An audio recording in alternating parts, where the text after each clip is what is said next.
ये चिंटू जी का हाथ के अंदर हमें दिख रही है ये पूरी न्यूरॉन्स की लाइन चेन यानी नर्व, और इसमें हमें कहीं पे प्लस कहीं पे माइनस नज़र आ रहा है। बाहर तो देखो प्लस है, इसके मेम्ब्रेन के बाहर, हर न्यूरॉन की मेम्ब्रेन के न्यूरिलेमा के बाहर प्लस है, देखो बहुत सारा प्लस चार्ज, लेकिन अंदर इसके माइनस चार्ज है। तो ऐसा क्यों है कि ये पोलराइज्ड हो, इसमें पोल्स हो बने हुए कि बाहर प्लस है अंदर माइनस चार्ज है? ऐसा है ही क्यों? वो इसलिए क्योंकि जो इनसाइड है ना इसका, यानी ये जो एक्सॉन दिखाया है, ये पूरा एक्सॉन है ना, एक्सॉन एक्सॉन एक्सॉन के अंदर बहुत सारे नेगेटिव प्रोटीन्स पड़े होते हैं, नेगेटिवली चार्ज प्रोटीन्स। तो नेगेटिव प्रोटीन्स होते हैं इसके अंदर, एक्सॉन के अंदर पोटेशियम आयंस भी होते हैं। बाहर पॉजिटिव क्यों है? Because of lot many sodium ions to the outside of the axon, less plus ions on the inside of the membrane. So all this is about diagram 1. So such a membrane is called resting membrane of the neuron of the axon. इस वाली membrane को resting membrane कहते हैं क्योंकि ये कोई action नहीं करके दिखा रही, कोई इसमें इम्पल्स ट्रैवल नहीं हो रही, कुछ भी नहीं हो रहा, तो ये आराम से पड़ी है, तो रेस्टिंग मेम्ब्रेन कहलाती है। और इसको पोलराइज्ड बोलते हैं नॉर्मल कंडीशंस में। पोलराइज्ड हमारी बॉडी में सारी, अगर वो सिंपल शांत बैठी हैं, कुछ नहीं कर रही, रिले कोई इन्फॉर्मेशन इधर से उधर नहीं ले जा रही, तो पोलराइज कहलाएगी मेम्ब्रेन न्यूरॉन्स की। क्यों? क्योंकि इसमें पोल्स बने हुए हैं। भाई बाहर कैसा है? प्लस चार्ज है बहुत सारा, अंदर को कैसे है? माइनस चार्ज है बहुत सारा।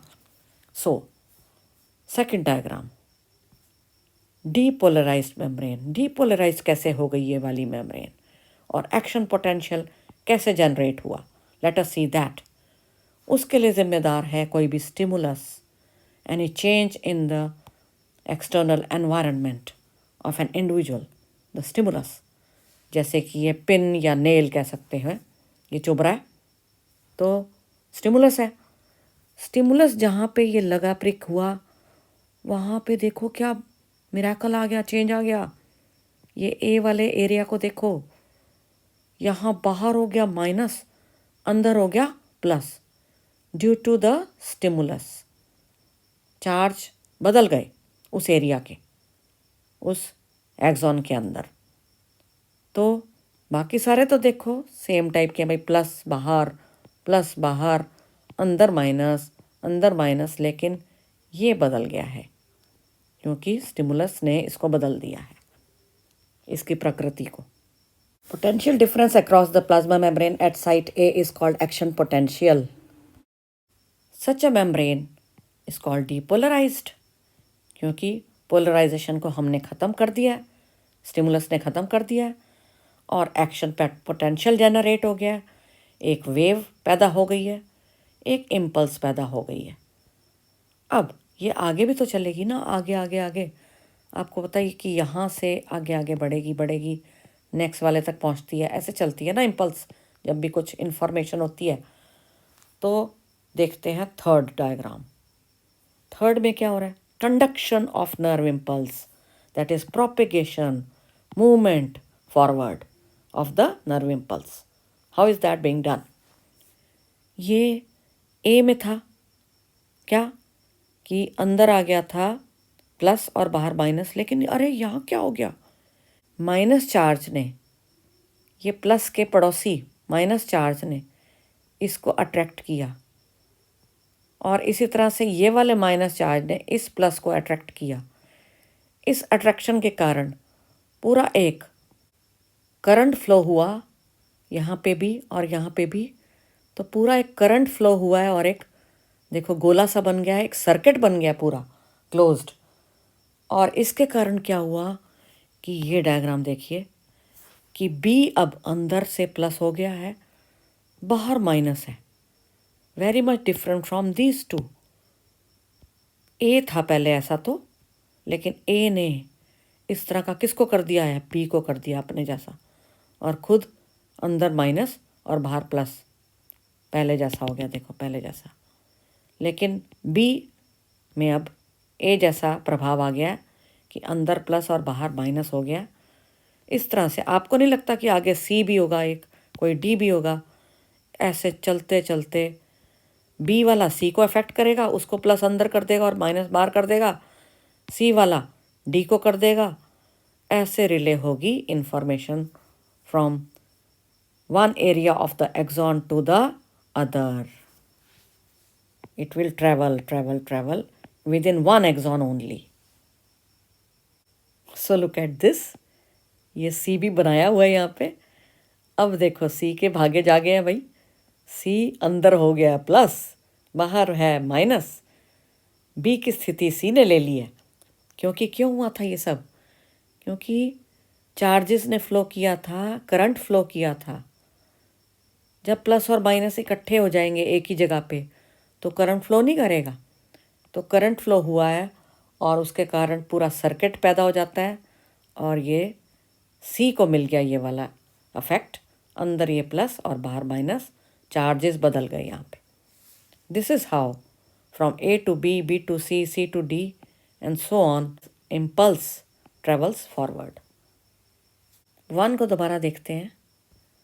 ये डायग्राम वन के लिए है फर्स्ट, जिसमें रेस्टिंग मेम्ब्रेन दिखाई हुई है, यानी नॉर्मल मेम्ब्रेन किसी एक्सॉन की, किसी न्यूरॉन की मेम्ब्रेन, न्यूरीलेमा। अंदर माइनस होता है, बाहर प्लस होता है। अंदर पोटेशियम आयंस मिल जाते हैं बहुत सारे, और बहुत सारे नेगेटिव प्रोटीन्स मिलते हैं। इन नेगेटिव प्रोटीन्स के कारण अंदर माइनस हो जाता है, और सोडियम बाहर बहुत सारे हैं, सोडियम आयंस, अंदर सोडियम बड़े कम है, इसलिए भी बाहर पॉजिटिविटी बहुत ज़्यादा है, प्लस प्लस बहुत ज़्यादा हो जाते हैं, क्योंकि बहुत सारे सोडियम आयंस प्लस चार्ज बाहर पड़े हैं, इसलिए पॉजिटिव चार्ज आउटसाइड, यानी रेस्टिंग मेम्ब्रेन। यही वाला डायग्राम यहाँ भी बनाया हुआ है, ये वन वाला, और क्लियर करने के लिए कि ऐसा फिर भी क्यों हो रहा है ये सब, कि अंदर माइनस है और बाहर प्लस है और सोडियम अंदर नहीं घुसने पा रहे। क्योंकि सोडियम की चैनल्स, सोडियम के घुसने के गेट्स, यानी प्रोटीन्स, वो प्रोटीन्स जो इनको अंदर ला सकते थे, वो क्लोज्ड हैं इस दौरान। और वो क्लोज्ड क्यों होते हैं?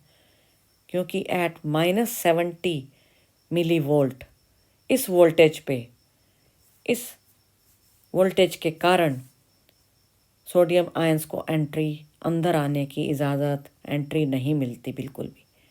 अतः बाहर प्लस मिलता है और अंदर माइनस मिलता है रेस्टिंग मेम्ब्रेन में।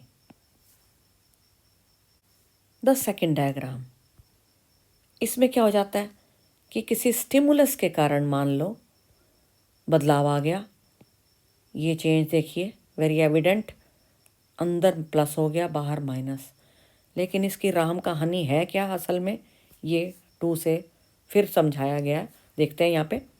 हाँ, अब ये चैनल, ये गेट सोडियम वाला ओपन हो गया है, क्योंकि वोल्टेज बदल गई है। स्टिमुलस ने वोल्टेज को बदल दिया, एक्चुअली में पोटेंशियल डिफरेंस, ये वोल्टेज को बदल दिया।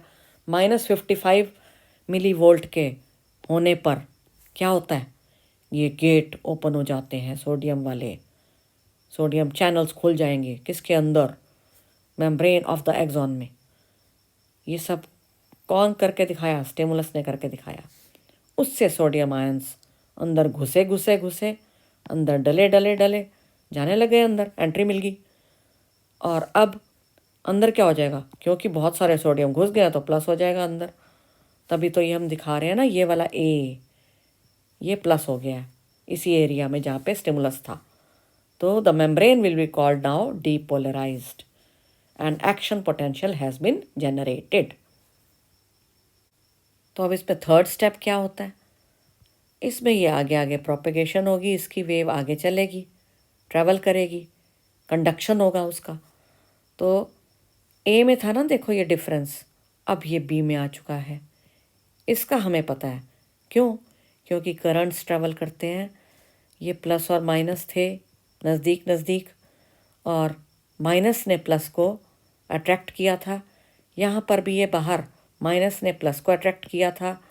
इस तरह से ये पूरा एक करंट प्रोड्यूस हुआ था, ट्रैवल किया था, और एक सर्किट बन गया था यहाँ पे करंट का, जिसके कारण बी को अब अंदर प्लस मिल जाता है, बाहर माइनस, और इस तरह से वेव आगे आगे सी तक जाएगी, फिर डी तक इट विल ट्रैवल फर्दर। अब सोडियम आयंस तो घुसे जा रहे हैं, एंट्री कर रहे हैं इन द मेम्ब्रेन, लेकिन कब तक? वोल्टेज बदल जाएगी धीरे धीरे, और +45 MV आते ही क्या होगा कि ये डोर शट हो गया, सोडियम वाला दरवाज़ा बंद हो गया। सोडियम चैनल, ये जो प्रोटीन था सोडियम के लिए, कैरियर प्रोटीन पड़ा हुआ, ये बंद हो जाएगा रास्ता।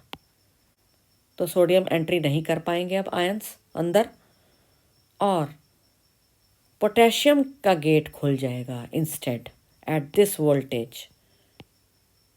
ये क्योंकि इनकी सेट वोल्टेजेस होती है अपनी अपनी, भाई कौन सा गेट कौन सी वोल्टेज पे खुलना है, सारी कहानी ये है।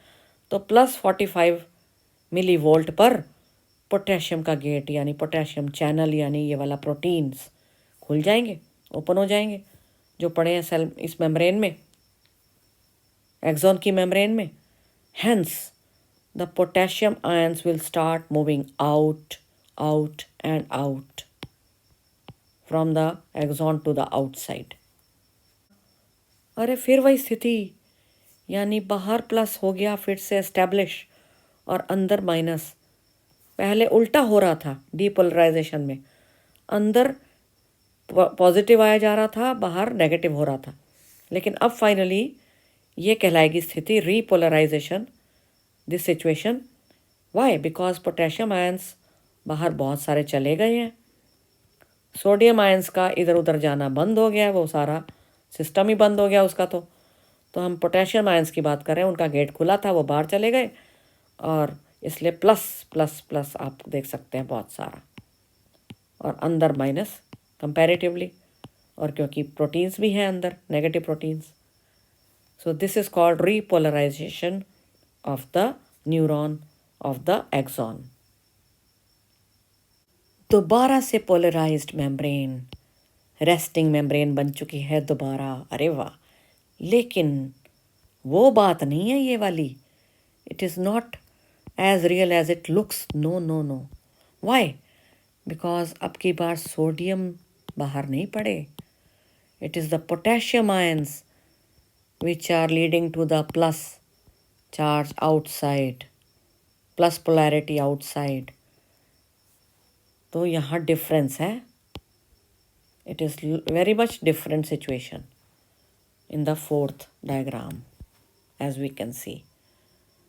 ऐसे में अगर अब इसको स्टिमुलस दिया जाए तो क्या ये एक्साइटेड होगी? ऐसा वाला न्यूरॉन एक्साइटेड होगा?